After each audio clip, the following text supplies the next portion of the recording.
조심한다기보다는 조심해도 못 막죠. 못 막기 때문에 제가 드릴 말씀은 한 군데 두 군데만 의뢰하시면 절대 안 됩니다. 지금 뭐 이렇게 어깨 힘주고 있는 도시들이 좀 있어요. 지금은 잘 못 느끼실 텐데 양극화가 심각해질 거다. 더 심해질 것이다. 네네. 조금 좀 앞서가시는 분들을 보니까 다들 딱 333 딱 하시더라고요. 333으로요? 네, 주식. 네, 셀코TV 탐나는 재테크 한문도 교수님과 함께하고 있습니다. 부동산 시장은 지금처럼 하락과 여러 가지 부침을 겪고도 결국 거시적으로 보면 우상향 하는 것이다. 맞는 얘기입니까?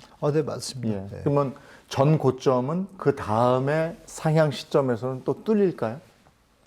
저는 우상향은 우리 부동산만 볼 게 아니라 경제 시스템을 우리가 좀 이 얘기 좀 외적인 얘기 좀 말씀드리면 경제학과를 알프레드 마샬이라는 사람이 경제학과를 설립한 게 1903년도니까 캠브리지 대학에 그러면 120년밖에 안 됐습니다. 그 경제학자들이 그렇게 많이 나왔는데 경제 위기는 수도 없이 터지잖아요. 경제 시스템의 어떤 문제점은 케인즈도 얘기했고 다 알아요. 유동성의 어떤 사이클이 생긴다는 걸.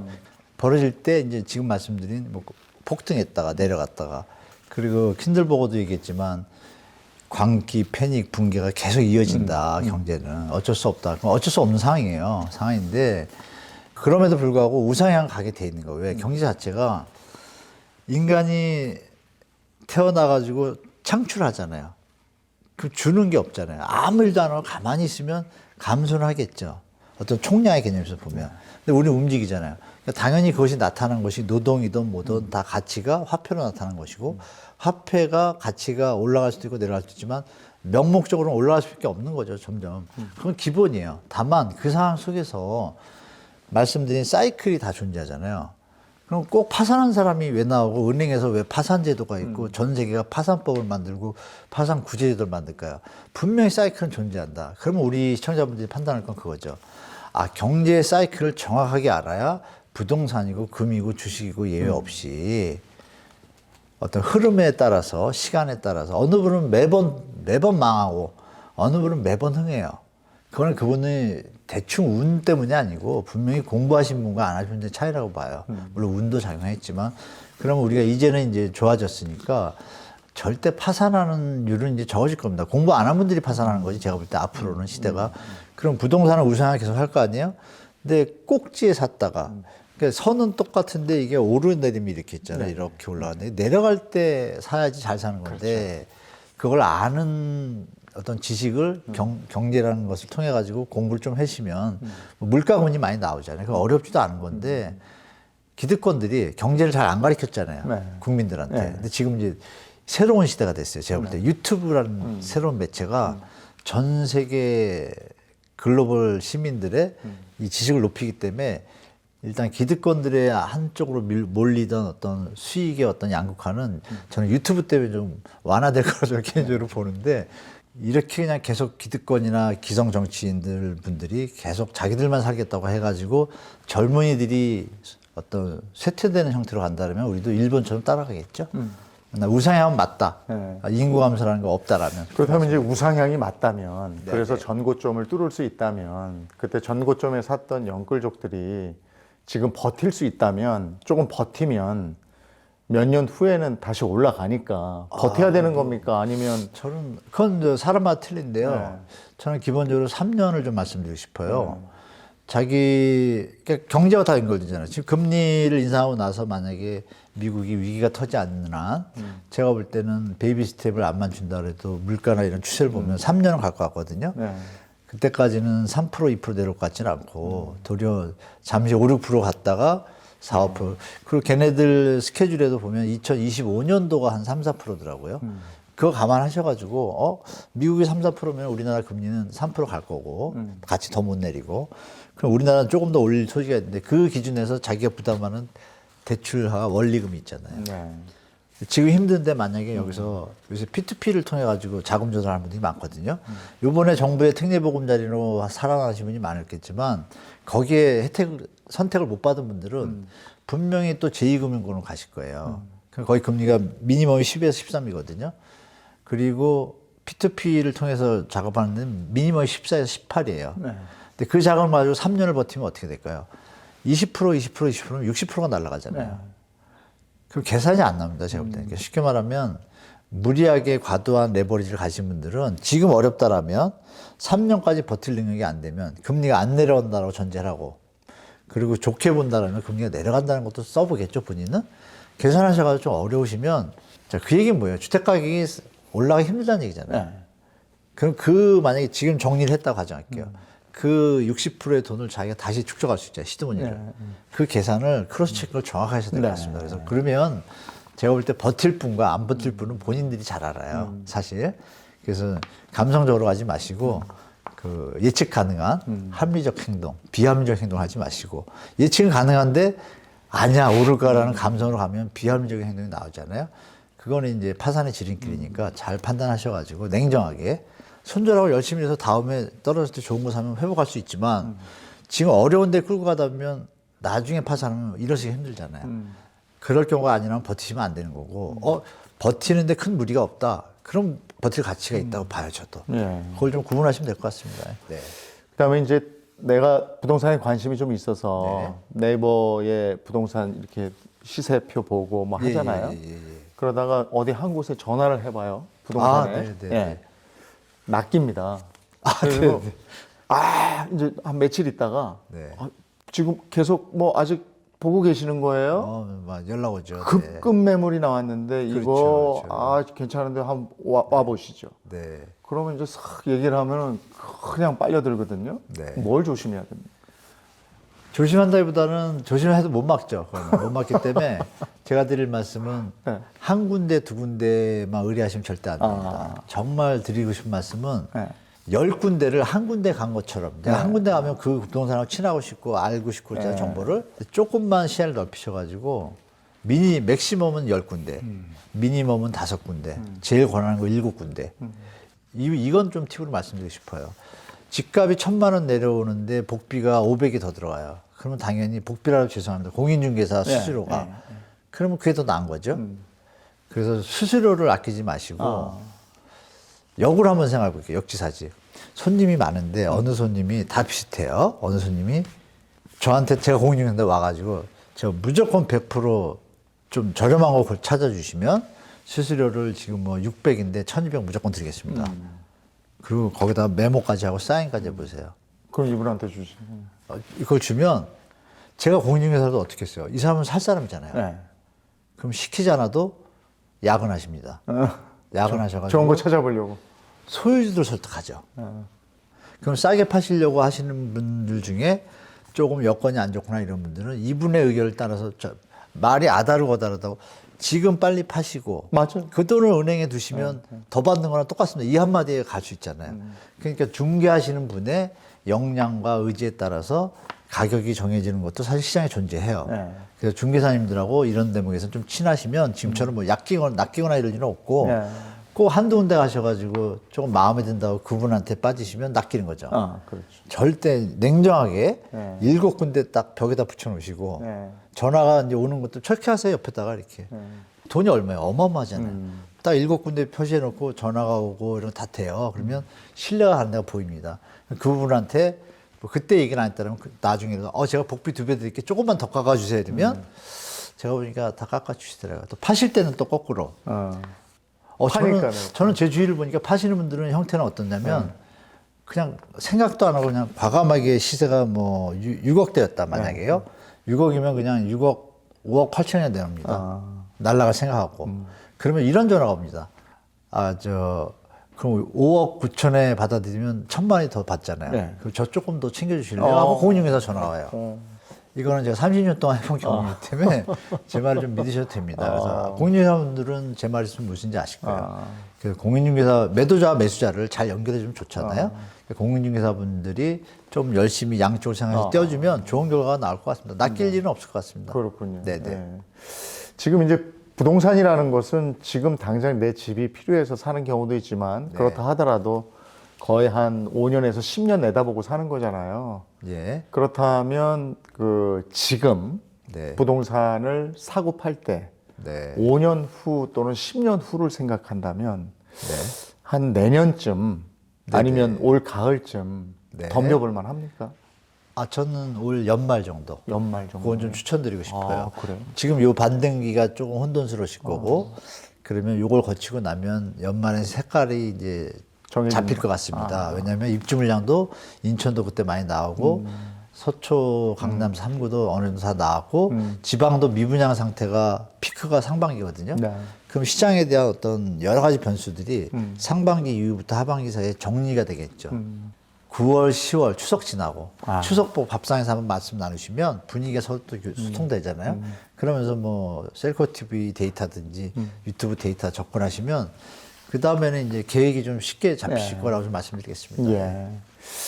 우리가 이제 그 인구가 네. 그 앞에서도 얘기를 했었는데 인구가 거의 절벽 수준이잖아요. 그러니까 둘이 결혼했는데 네. 사실은 둘을 낳아야 되잖아요. 근데 둘이 결혼했는데 0.7 뭐 몇 이래요.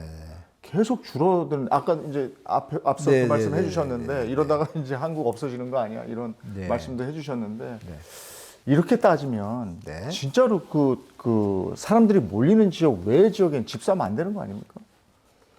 다시 말씀드리면 몰리는 그러니까 뭐 그 얘기 똑같죠. 몰리는 지역 외에는 집 사면 위험하죠, 사실.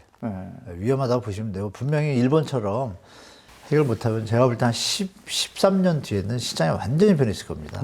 지금 상상할 수도 없는 시장. 인구가 늘고 이런 지역들, 일자리가 많은 지역들은 살아나지만 나머지 지역들은 투자의 개념에서는 또 피해 사는 게 사실 저는 합리적이라고 봐요. 인구가 갑자기 소멸하기 시작하면 뭐 지금은 잘 못 느끼시겠지만 제가 알기로는 3년인가 4년 뒤부터 1년에 한 4, 50만 명씩 사람이 줄어요. 근데 아시겠지만 60, 70대, 80대 분들이 우리나라 주택 소유를 좀 많이 갖고 계시거든요.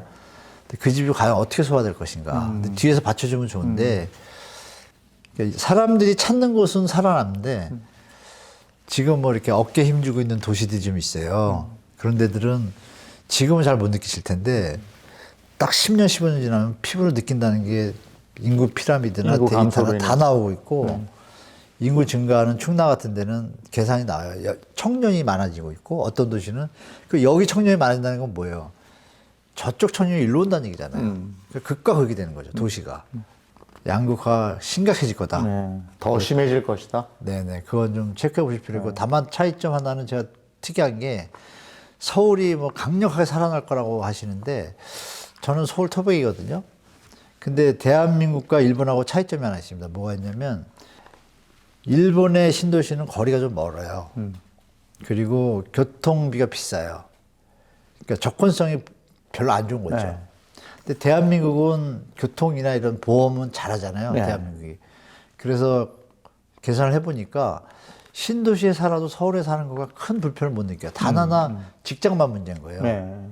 요즘 패턴을 보면 제 지인들을 보면 강남에 있는 친구들 이제 나이가 들어가니까 다들 빠져나오는 거예요. 돈이 없어서가 아니라. 이를테면 뭐 분당 뭐 이쪽이요? 네, 분당으로 빠지고 신도시로 다 일산, 빠지는 거예요. 빠져서 평촌 3번 빠져서 더 좋은 집으로 갔는데 환경은 더 좋고 돈은 남고 이러니까 그런 현상이 벌어지거든요. 그러면 나이 드셔가지고 매일 출근할 것도 아니고 그 우리 베이비 부머 세대가 층이 많잖아요. 그분들이 과연 도심지에서 계속 살 것인가? 그거를 좀 생각해 보니까 라이프 패턴이 지금 바뀐다는 걸 제가 느껴가지고 이게 일본하고 좀 다르겠구나 좀 생각이 들어요. 그래서 너무 서울에 막 올인하는 것도 조금은 서울 바로 옆에들이 더 빛을 보지 않을까 도리어. 저는 뭐 개인적으로 좀 그런 생각을 갖고 있어요. 대부분의 생각이 그렇더라고요. 그러니까 서울 중심권에 여건이 되면 집 하나 두고 네. 그다음에 요걸 전세 주고 그거 가지고 차 좋은 거 사서 맞아요. 저 주변에 지금 말씀하신 위성 도시에서 더 쾌적하게 산다. 실제로도요. 똑같잖아요. 그리고 또 하나는 이제 이분들이 위치를 정한 다음에는요. 평수를 어떻게 할 것인가. 맞습니다. 여기 한 25평 살면 사실은 부부가 되는데 아이들 와서 또 하루 재우려면 맞습니다. 34평 가야 될 것 같고 그래도 외국에 있는 친지가 왔을 때 또 재우려면 게스트하우스 같은 방 하나 있으려면 그렇죠. 또 한 40몇 평 가야 될 것 같고 몇 평짜리 정도가 좋을지 이것도 지금 좀 갈팡질팡하는 분들 많으시다. 일단 소득분이 좀 다르겠죠. 그러니까 이제 도심지에서 젊은 분들은 이제 25평이면 이런 차이점 말씀드릴게요. 우리가 예전에 32평이 지금 25평입니다. 예. 32평이면 저희 나이 때는 32평이면 딱 좋다 그랬는데 요즘 크게 잘 나오더라고요. 지금은 건축공법이 많이 발전해 가지고요. 동선하고 이 배치를 너무 잘 돼 있어 가지고 옛날 32평을 보다가 지금 32평이면 40평 착각을 할 수 있습니다. 충분히. 그래서 제가 볼 때는 45평짜리 잘 지어진 이 어떤 형태가 모델이 잘 된 곳들은 제가 볼 때 한 60평 효과가 있고요. 그래요? 그래서 집을 좀 잘 고르시면 되고 아니면 지으실 때 요즘 또 설계 잘 하시잖아요. 잘 지어서 오프닝 마인드 좀 달라 그러면은 또 위에 뻥 뚫어잖아요. 새 집에 한번 가봐야 되겠다. 맨날 집을 많이 오래된 구경하시면- 집에 살다 보니까. 그러신가요? 네. 그러니까 좀 집 구경을 요새 많이 하시면 얼마나 건축기술이 발전한지 그래요? 피부를 바로 느끼세요. 그래서 15평에도 집을 다 지니까 멋있게 요즘 너무 발전됐어요. 네. 그거를 좀 가서 보시면 평수가 좀 계산이 좀 나오실 거라고 좀 말씀드리겠습니다. 네. 교수님 보시기에는 이 부분은 어떠신지 모르겠어요. 우리나라 분들 자산의 규모가 네네. 부동산에 너무 편중돼 있잖아요. 네. 근데 부동산이 이렇게 떨어지고 잘 매매도 안 되고 네. 이러다 보니까 네. 이제 좀 구조를 바꿔야 되겠다 이런 생각도 드는데 비중을 어느 정도 가져가야 돼요? 그냥 현금성 자산과 부동산에 그야말로 깔고 앉아 있는 자산과의 비중이 네. 지금은 한 80%를 깔고 앉아 있는 것 같은데. 정확한 데이터로는 많이 좀 줄었어요. 많이 줄어가지고 작년 보고서에는 한 60, 한 60, 70% 나오거든요. 그래도 70% 가깝잖아요. 너무 많죠. 해외 비하면 2배니까. 근데 제가 조금 좀 앞서가시는 분들을 보니까 다들 딱 333 딱 하시더라고요. 333으로요? 네, 주식으로 한 30% 갖고 계시고 예금으로 현찰로 또 한 30% 계시고 요즘은 현찰 30%에서 채권으로 한 20% 옮겨놓고 네. 예금은 한 10% 하고 나머지 부동산 배분은 그렇다. 많은 분들은 돈이 많은 돈이 분들은 좀 있는 분들. 근데 부동산으로만 돈을 번 분들은 거의 100% 부동산만 있죠. 뭐 빌딩주들은 계속 부동산만 하다가 그렇죠. 요즘 들어서 이제 여러 가지 금융상품 있잖아요. 네. 뭐 VIP들 하는 이런 것들을 요즘 들어서 좀 많이 시작하시는 것 같아요. 한 5년 전부터 패턴이. 그러니까 다시 말씀드리면 주택가격이 빨리 정도 내려오고 주식시장이 발전해서 기업이 발전하면 배당금 받잖아요. 네. 미국 형태로 가야겠죠. 우리 국가적으로는. 현재 시점에서 한 10년 동안은 제가 볼 땐 333을 목표로 하시면 최고인데 형태 자체나 소득 자체가 그렇게 할 수 없는 구조니까 그걸 향해서 좀 목표를 가시는 게 제일 안정적이라고 좀 말씀드리겠습니다. 저는. 네. 오늘 뭐 여러 가지 얘기해 주셨는데 마무리하면서 아무래도 제일 부동산 시장에 예민한 분들이 실수요자잖아요. 예. 실수요자분들은 요즘 같은 때 어떻게 접근하는데 되는지 한번 정리 한번 해주시면 좋을 것 같습니다. 실수요자들 중에 1주택자분들에서 갈아타기 하시는 분들은 지금 적극적으로 하셔도 될 것 같아요. 아기들이 커가지고 두 분이 사시다가 좀 집이 필요하다 이러면 지금 특례보금자 이론 나왔잖아요. 아기가 커가지고 방을 만들어야겠는데 아기는 4년이 지나면 커버리잖아요. 네. 우리 다 아기들 키우시는 분들은 아시겠지만 그 행복한 시간은 돈으로 따지기 힘들잖아요. 네. 충분히 예를 들어 10% 20% 비싸게 샀다. 지금 만약에 더 떨어지는 게 10에서 20%인데 10에서 20% 비싸게 샀다 이거예요. 샀는데 마음 비우고 계산을 맞췄잖아요. 좀 비싸게 샀지만 내가 가족의 행복과 사랑과 평화를 위해서 가겠다 마음을 딱 굳히면 어떤 일이 벌어지냐면 에너지가 발산하게 되죠. 네. 그건 나가서 돈을 더 열심히 벌 수 있잖아요. 그런 편으로 좀 생각해서 접근하시면 좋고 자산 능력이 또 되시는 무주택자들, 자산 능력이 되시는 무주택자들도 지금 제가 말씀드린 그런 형태로 가시면 좋겠고 충분히 떨어졌다고 되면 가릴 거 없이 아기들이 컸다 그러면 바로 들어가시는 게 좋겠고 신혼부부라면 이동성이 수월하니까 그래 한번 자산의 변동에 대해서 배팅하겠다면 1년 더 기다리시면 되겠지만 자기 상황이 그렇지 않다면 하시는 게 저는 좋다고 말씀드리고 그리고 이제 무주택자 중에 어려우신 분들 있잖아요. 어려우신 분들은 무리해서 절대 들어가시면 안 될 것 같아요. 무리해서 들어가시는 분들 보면 삶이 좀 피폐하더라고요. 제가 보면. 그래서 드릴 말씀은 주택가격이 여러분들이 안 사시면 주택가격이 어떻게 되겠어요? 대로겠죠. 네. 뭐 이런 긴 호흡으로 보시고 이 자기 소득의 40%는 절대 넘으면 안 됩니다. 이 이자 비용이나 원리금 상환에. 그것만 지키셔도 삶을 꾸준히 희망을 가지고 목표를 가지고 갈 수 있는데 그걸 넘어서면 이게 깨집니다. 리듬이. 제가 보니까 주위에서 그렇더라고요. 저도 젊을 때 그래 봤고. 그래서 그렇게 하시면 크게 문제 없을 것 같습니다. 그리고 청약 현장에 대해서는 주택 가격이 옆에가 많이 충분히 내려왔다. 그럼 청약 현장의 값이 5% 비싸다. 그러면 이거 신축이잖아요. 예. 조금 비싸도 살만하잖아요. 편하게 생각하시고 더 내려가겠지만 이렇게 하실 필요 없고. 근데 주택 가격이 좀 많이 안 내려왔어요. 지역이 뭐 공인중개사들이 이렇고 담 앞에서. 그러면 그건 기다릴 만한 가치가 있죠. 그 와중에 뭐 입주 물량이 많다 그러면 충분히 연말 내년까지 기다리셔도 되고. 그러니까 입주 물량이 많은 지역, 없는 지역 구분하시면 될 것 같습니다. 네, 알겠습니다. 네, 셀코TV 탐나는 재테크 여러분께서 꼭 뵙고 싶어 하셨던 한문도 교수님하고 요즘 부동산 이슈부터 앞으로 전망까지 쭉 알아봤습니다. 당분간은 그 시장을 좀 더 보시면서 바닥을 확인할 때까지 좀 기다려 보시는 게 좋겠다 이런 생각이고요. 오늘 함께 해주셔서 고맙습니다. 네, 고맙습니다. 네, 감사합니다.